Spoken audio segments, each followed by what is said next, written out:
how does LSD fit into the program? I know you mentioned LSD a few minutes ago. One of my recent papers is called, I think it's called LSD Experiments by the U.S. Army. And it's a detailed history of, so the Army, the Air Force, the Navy, and the CIA all did LSD experiments. And these included under MKUltra and related programs.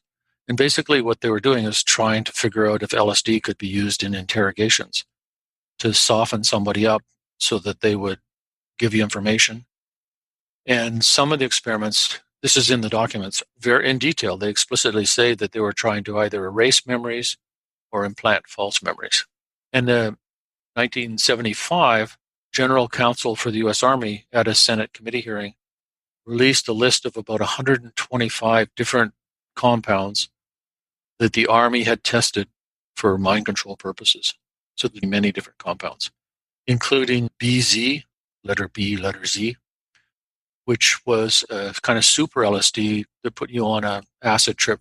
The movie Jacob's Ladder opens with a combat scene in Vietnam, and the soldiers are like completely tripped out and just looking around and completely disoriented. And in the course of the movie, it comes up that they had been dosed with BZ, which is a fictional movie, but has been out in the public domain for many decades. So LSD is only the tip of the iceberg. We asked some of the survivors if they had questions that they would like us to discuss with you. Gemma, I'll let you ask the first one. Okay. And before I do this, I want both Dr. Ross and our listeners to know that the reason Shane and I began to look into the MKUltra facet of this is because of Jean Weiner, who is Jane Doe.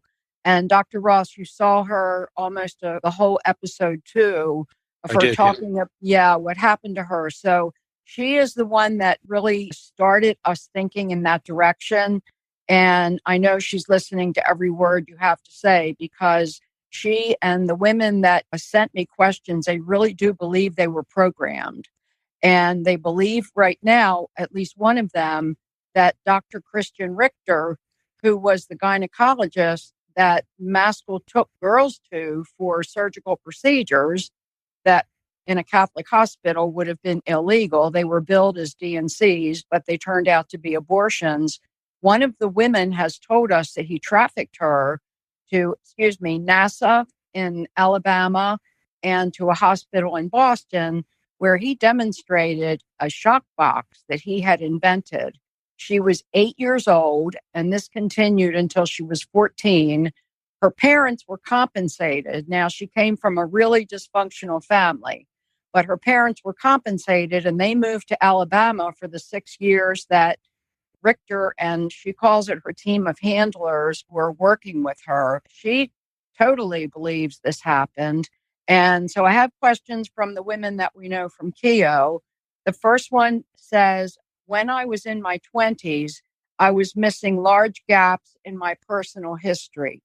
I could not remember whole years. I thought it was due to trauma. I was sent to a ritual abuse doctor in the 90s. He agreed I was ritually sexually abused. Nobody could help me. I used to get waves of feelings of wanting to kill myself. I could not recognize my own hand if I was laying in bed. I thought I had killed somebody. I felt guilt. Then I was taught that fake memories could have been implanted with fake pictures. Is this what false memory syndrome is? Well, so that's a little complicated, but I can answer. So she's describing amnesia, which is one of the main dissociation symptoms. And then not recognizing your own hand, that's depersonalization, which is another one of the main dissociation symptoms. So there's definitely a bunch of dissociation going on. And it's not just a few little blips, because she's missing a couple of years there. And if she gets these waves of feelings, which are obviously coming from inside her somewhere, it's not just that she is going, oh, my life is bad, I think I might kill myself. It's intruding into her as a wave that feels like it's not coming from her, which it obviously is. It's intruding from somewhere else in her mind. Therefore, it's been dissociated or disconnected. So she also has dissociated, disconnected feelings and impulses. So that's a fairly complex amount of dissociation going on. False memory syndromes It just is what it says. You have a bunch of memories and they're false. They never happened. What are the possible causes of false memory syndrome? One could just be normal memory error.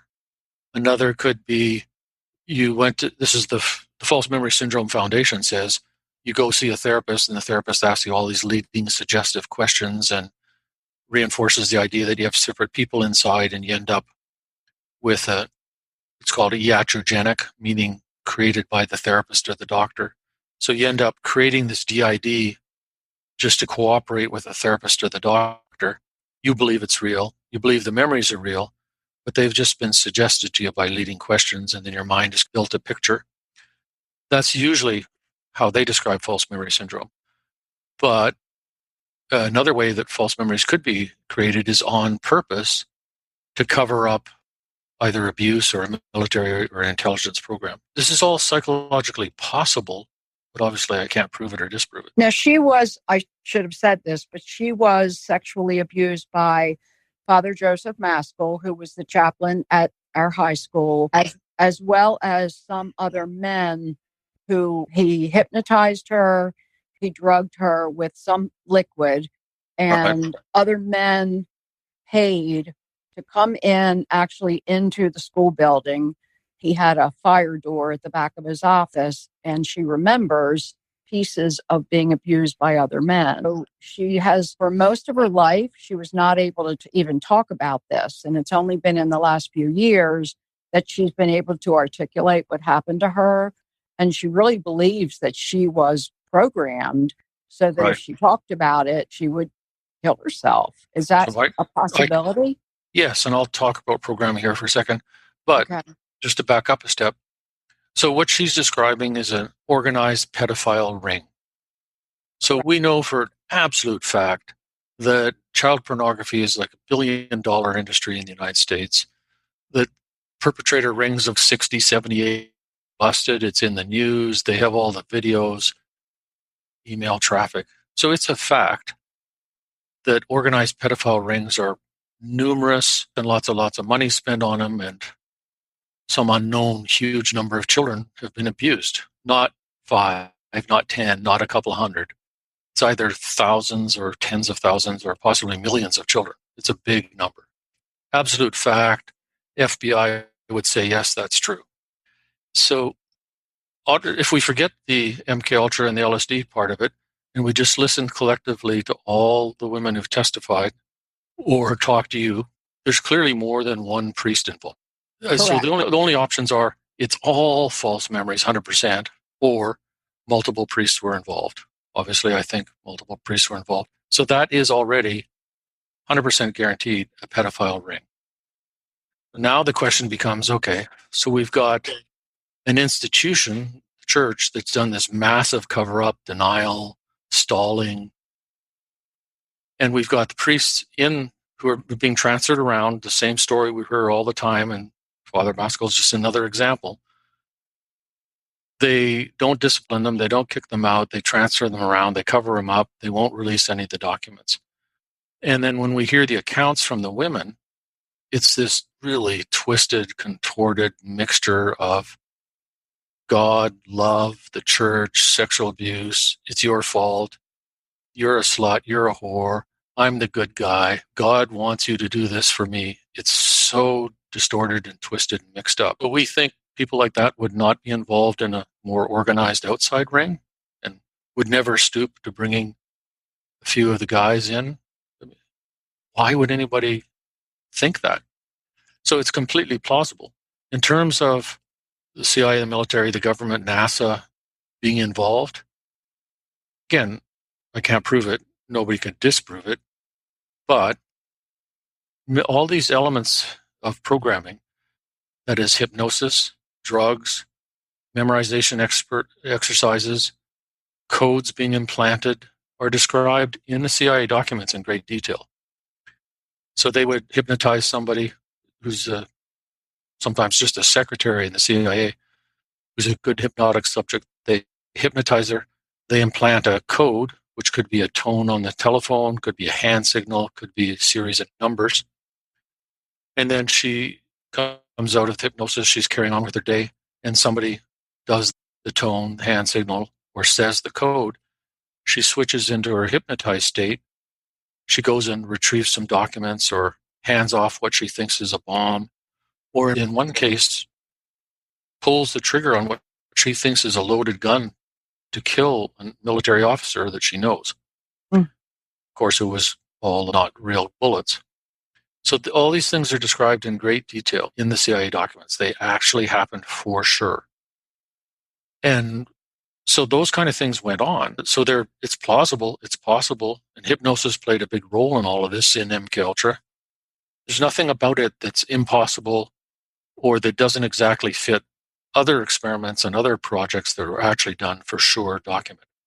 Is it possible for a post-hypnotic suggestion to last for 50 years? The skeptics will say no, but how did they know? Yeah, so, I'm sure it never happened to them. But post-hypnotic suggestions are like completely validated in the hypnosis literature. There's no question about that. And they can last, it sounds like months to years in the, so this is, now we're getting into Manchurian candidates. So that's somebody who had multiple personality created experimentally by the military or the CIA.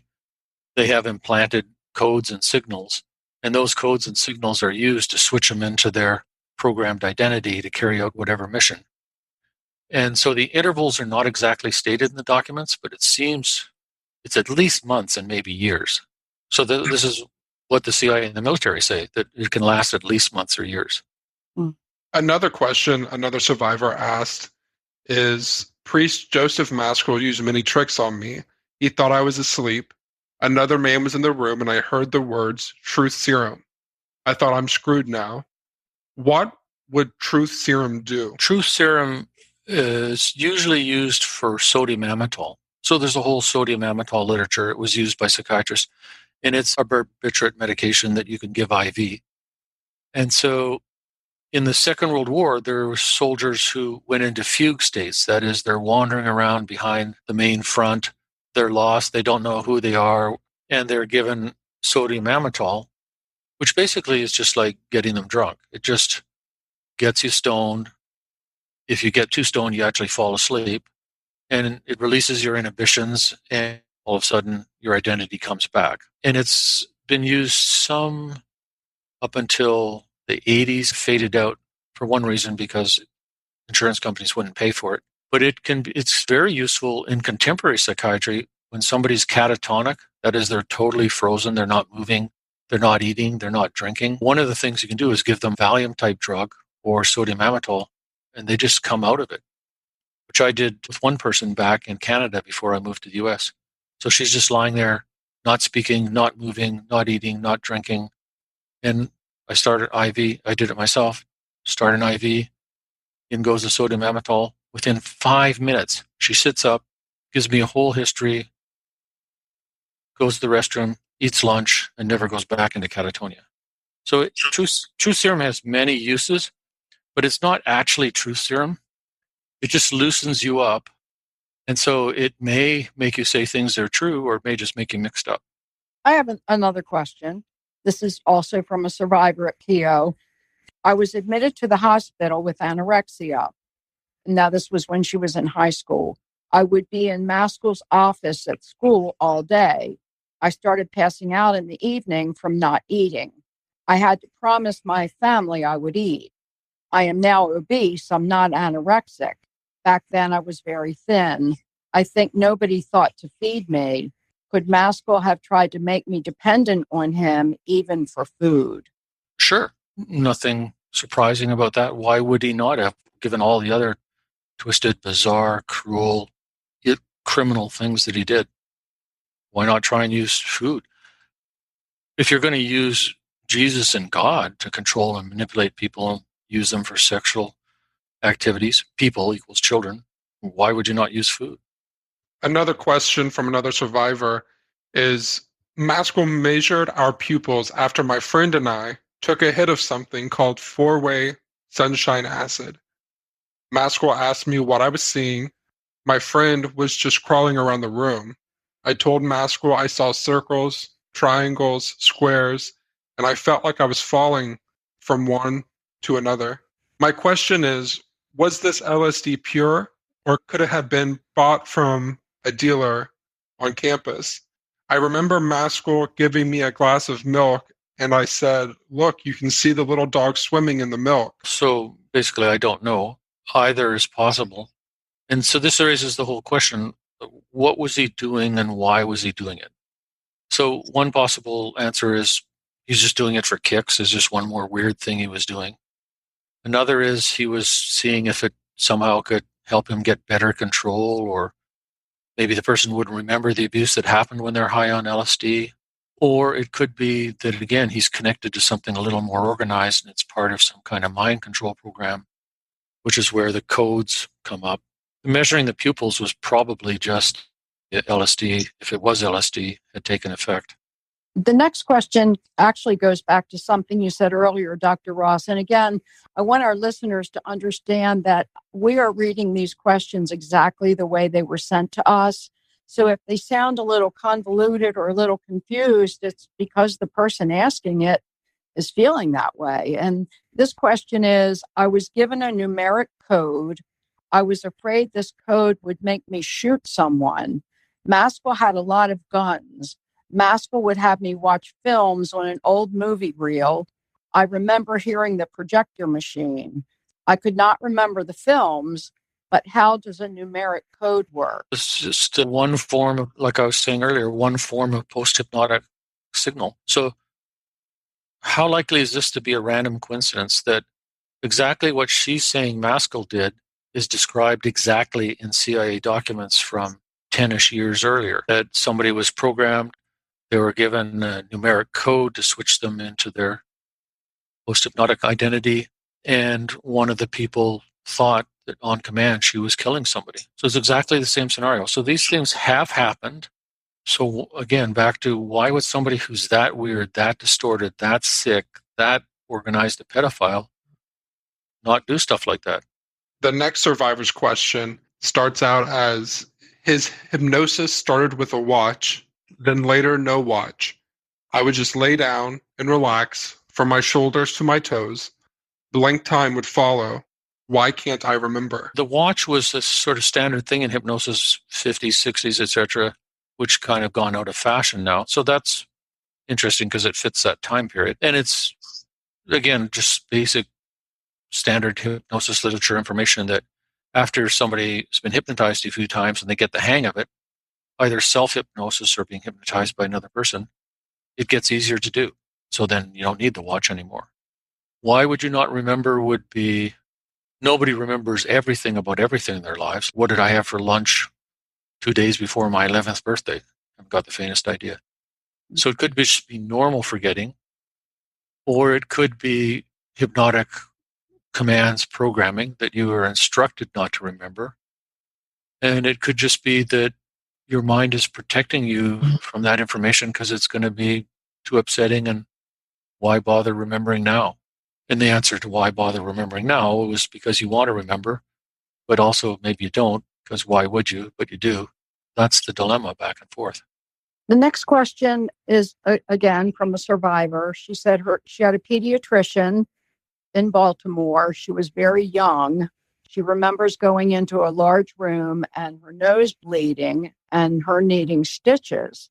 She remembers her mother being told that she shoved something up her nose, but she knows it wasn't true.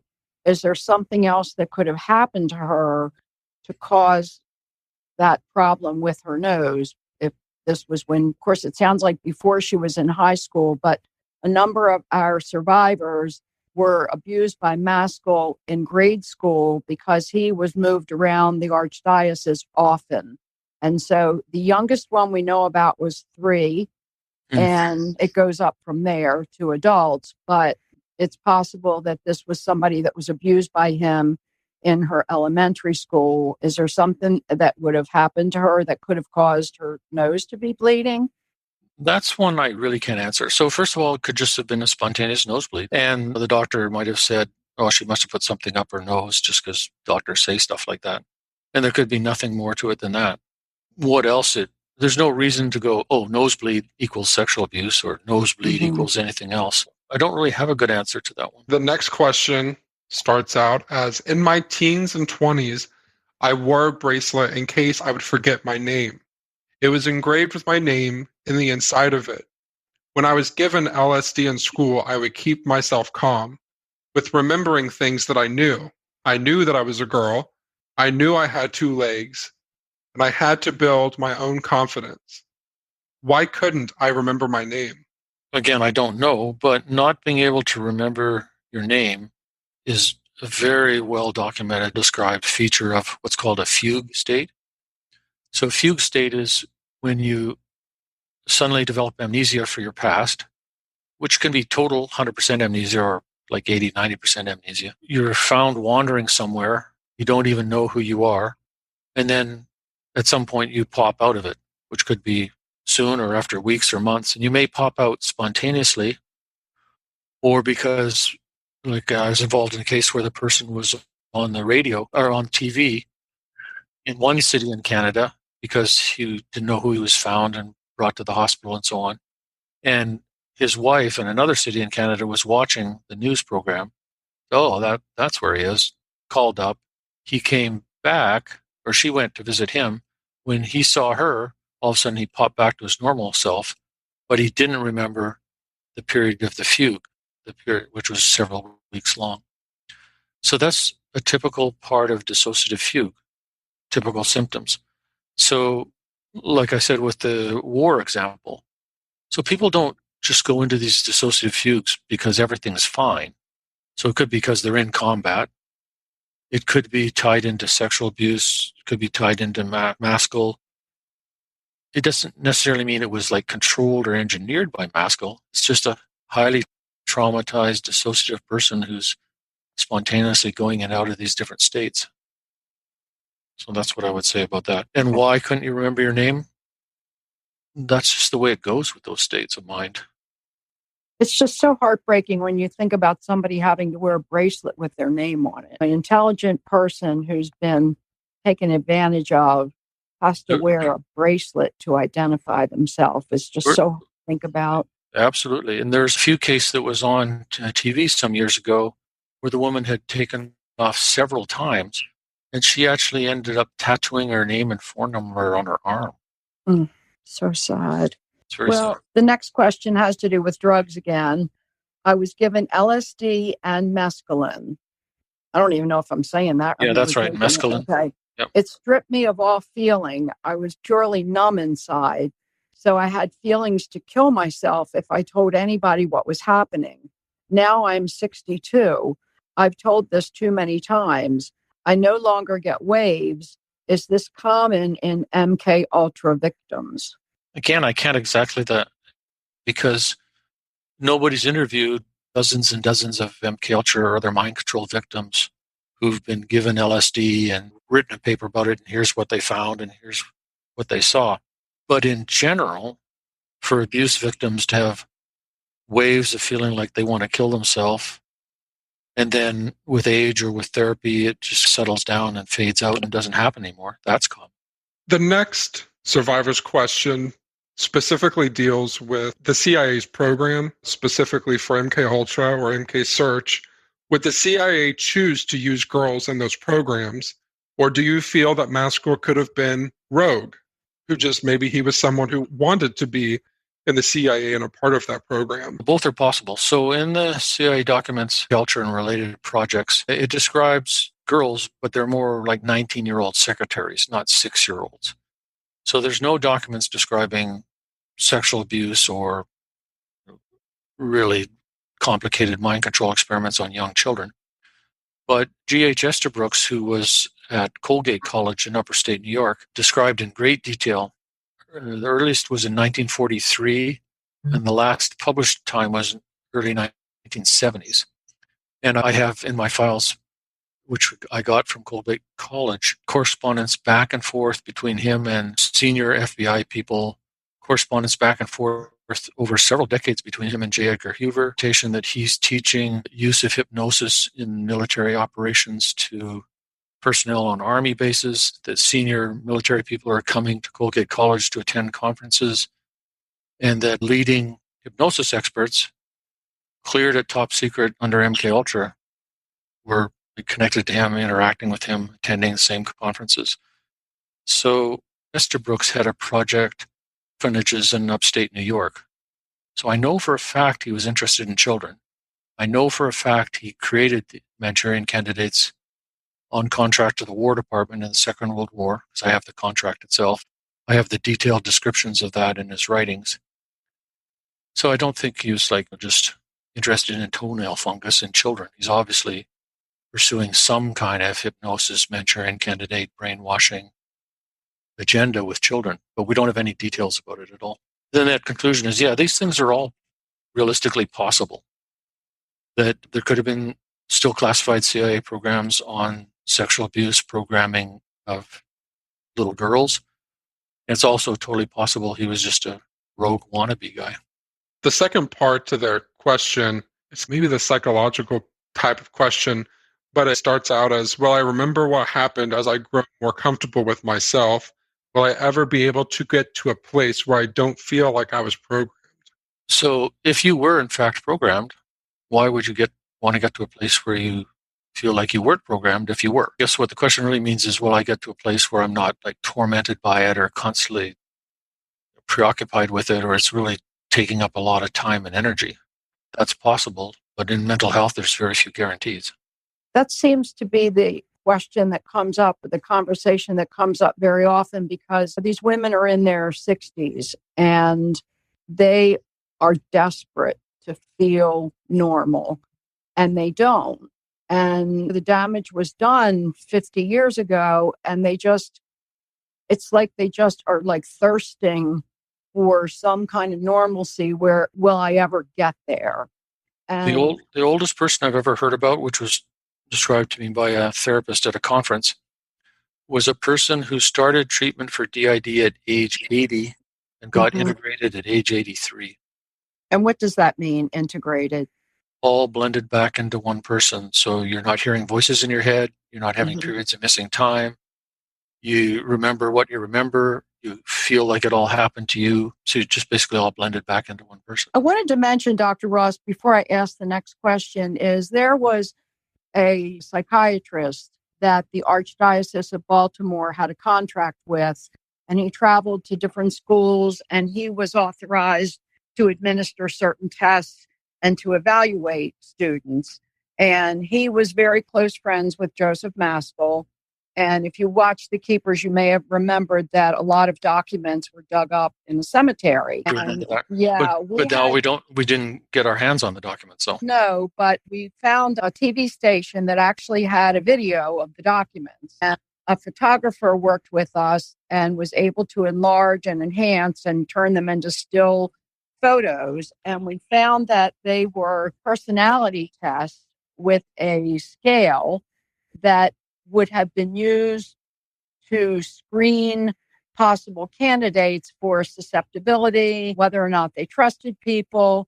And Maskell was not authorized to give these, but the doctor who was on loan to the school was. His name, he died last year. His name was William Urban, and he certainly would have had access to those tests. And we have heard from hundreds of alumni who said they were given that test in a classroom in their freshman year. And then depending on how they scored, they were called into his office and it was given to them again. And we really feel Urban and it was called I'm just going to say it, the Psychology Associates. A number of those psychiatrists also abused young girls, and we don't really understand what the connection was, whether there was a connection with the government, but those doctors did have access to tests that Maskell would not have been permitted to administer. And a lot of that was used for him to screen his prey. We do know that's partly what was in the dig, because we took the pictures that we had, sent it to the American Psychology Association, and they identified the tests for us. And those were definitely personality tests. Right. I published a book called Surviving Evil, which is a woman's story of being a victim of CIA mind control experimentation at Vermont State Hospital. And she could compete with you guys in terms of how long she stayed with it, how many Freedom of Information Act requests, all the documents she gathered.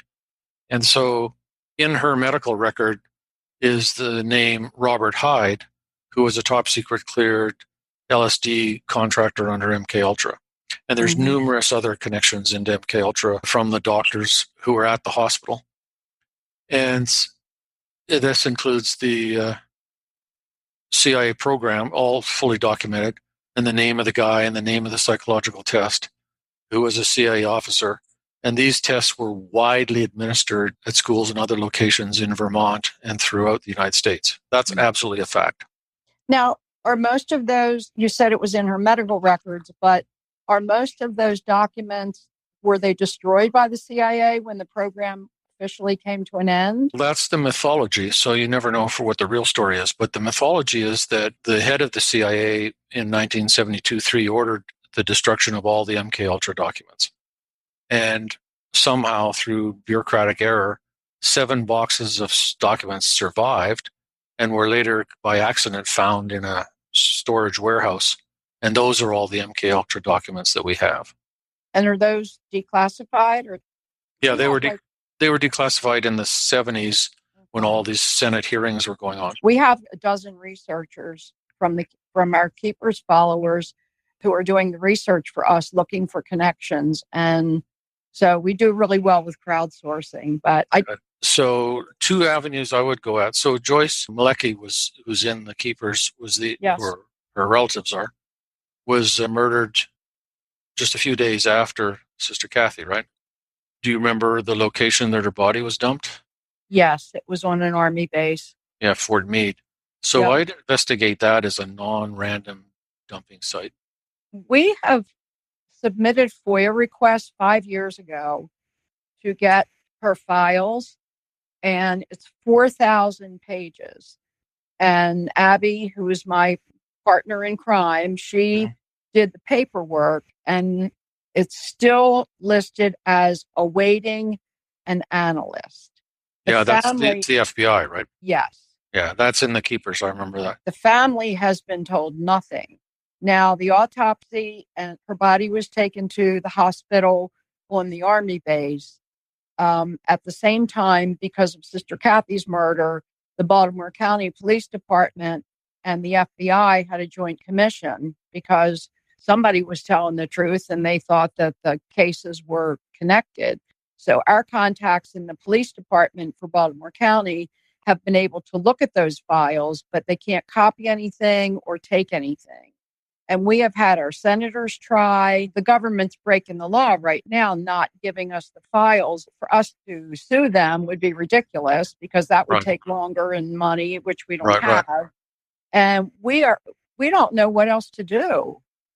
I don't have an answer for you on that, except that nobody covers up nothing, right? Can you make something up? No. What would you or like? We are determined to help that family. I just keep pounding on the same doors you've been pounding on. Local politicians, people with influence, as far up the chain as you get in the FBI, federal government people, attorney general, whoever you can go. The attorney general in Maryland is now conducting a criminal investigation, as Pennsylvania did, to see if there should be a grand jury convened. And they've been wonderful. So I'm wondering if maybe that would be an avenue that we could pursue. So you guys have got more expertise than I do on all this. It's a hard one, but I'm in this for the duration, so I'm not going anywhere. So this next question is, I was at Hopkins in 1964. I was 8 years old. I remember having a drug, liquid pink. They gave me an EEG. I did not like the man giving it to me. He had long hair and was Spanish looking. Have any others complained of this procedure? First of all kinds of kids get EEGs just in normal neurology because they might have seizures or something might be going on. So it could have just been something was going on, went to the family doctor. They said, better get a neurologist. The neurologist says, better do an EEG. And the liquid was just to relax you or was part of the EEG procedure. So it could be totally normal. On the other hand, I've had many patients describe complex mind control programming in labs and military bases with doctors in white coats where EEG equipment was used. Do you know specifically how that would have happened? What would they be using the EEG for? The EEG measures your brain waves. So in normal, just everyday medicine, you're trying to see if there's some abnormal brain waves that are causing the seizures, or there's something specific wrong with your brain. In this more mind control programming kind of area, there's a guy who was funded by the CIA and various branches of the military, and he describes mescaline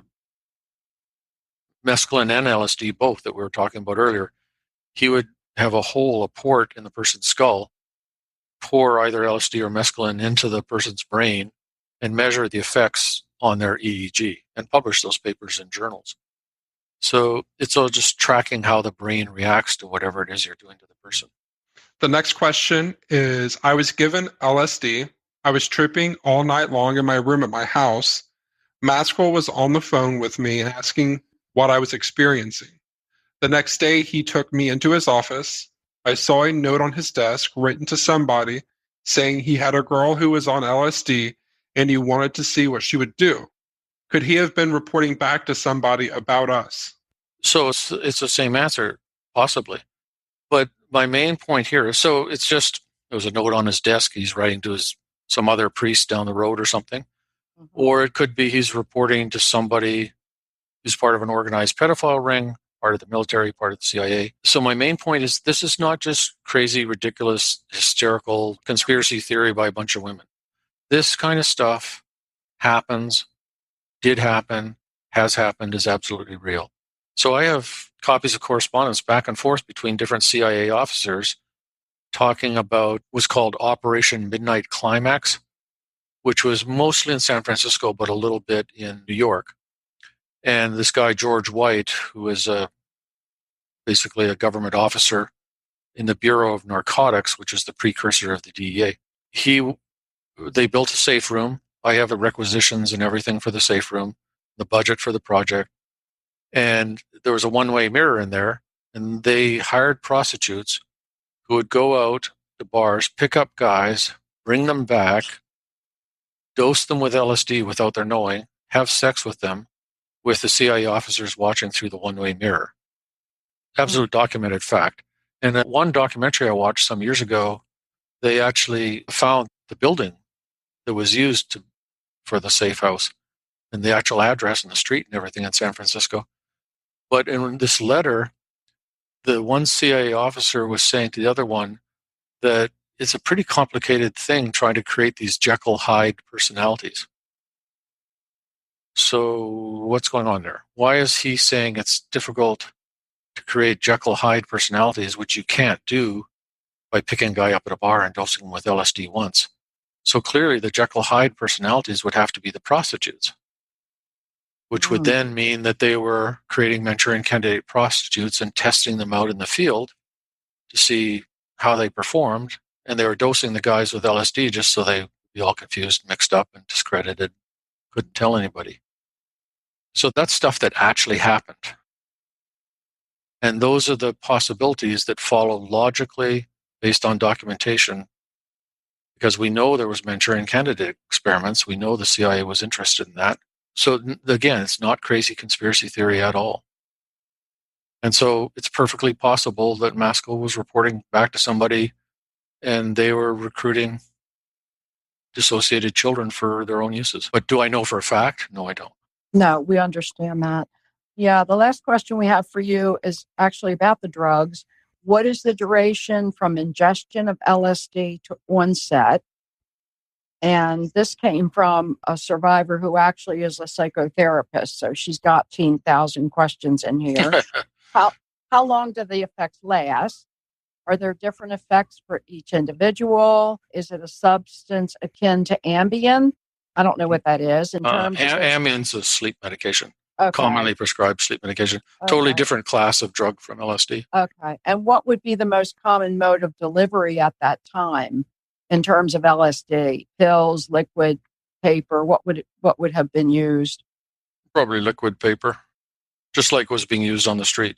Sugar cubes, liquid. And so if somebody took it, how long would it take before it took effect? The first question is, was it LSD that you actually got? Which we don't know for sure because there's many different hallucinogens.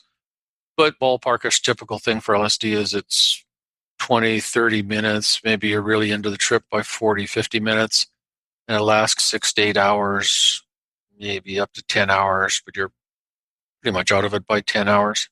That's like the typical time frame. It can vary from person to person, but it never lasts unless you take a very weak dose. If you take a full street dose, it never lasts for just 1 hour, and it doesn't last for 3 days. Keep at it. You guys have done an amazing job against a very big mountain of resistance, and none of it emotionally easy for you guys. So I greatly admire your sticking with it, how you've pieced it all together, and hopefully if you keep at it, something will happen sometime. It's a little bit more definitive. I really believe that you're sharing with us today what you did is going to answer a lot of questions for people who were in this situation and maybe give them some closure or relief, although it was terrible and they're still suffering from it, but at least maybe they understand it better. I'm glad if I can help the tiniest bit. The final question I have for you, Dr. Ross, from everything that I've heard you talk about when it comes to the MKUltra program and the CIA, I know that you mentioned to us earlier today that you finished watching The Keepers. From the information that you gathered from there, as well as the information about Father Maskell and his involvement with Johns Hopkins and the abuse that he was putting on all of these people, Gemma and I are trying to come up with an answer on, could Maskell have been a part of this program? Could the work he was doing have been a benefit of this program? Because, of course, there's a few things that don't exactly fall in line with just a plain, and I hate saying a plain, pedophile ring. In your opinion, after watching The Keepers, do you think that this could be a possibility? Could he have been involved with the CIA program? Definitely. We know the CIA and the FBI have a cult watch and a cult watch list, and they keep track of all kinds of potential terrorists and potential this, that, and the other people of all different races and all different ideologies. So we know that they monitor all the time. We know there was an operation called COINTELPRO, which was infiltrating student union organizations back in the 60s. We know that from documents that they had a large mail intercept program where they're intercepting people's mail, opening it, reading it, resealing it, sending it on. So there's tons of surveillance. We know that for a fact. So the possibilities would be, it had nothing to do with anything except Maskell and a few other guys. Another would be, it was actually organized by some outside entity, or in between, that the outside entity knew what was going on. They weren't running it. They weren't paying for it, but they were just observing it, watching, getting him to report back for their interests. All those are realistic possibilities. Yeah, we feel like Sister Cathy knew too much and she was collateral damage. They couldn't afford to have her around because she was the one that was willing to do something about what was happening. And unfortunately, that put her in jeopardy. So another possibility is that Joyce was basically a misdirection, that she was killed to make it look like there was either a serial killer or a bunch of random killings going on. And just like Joyce, Cathy was one too. That's another possibility. Yeah. We so appreciate your time and that you sat through 7 hours of what I'm, even in your field, I'm sure it's not easy to see that. But thank you so much from the bottom of my heart. Yeah, you're most welcome. Thank you. Thank you.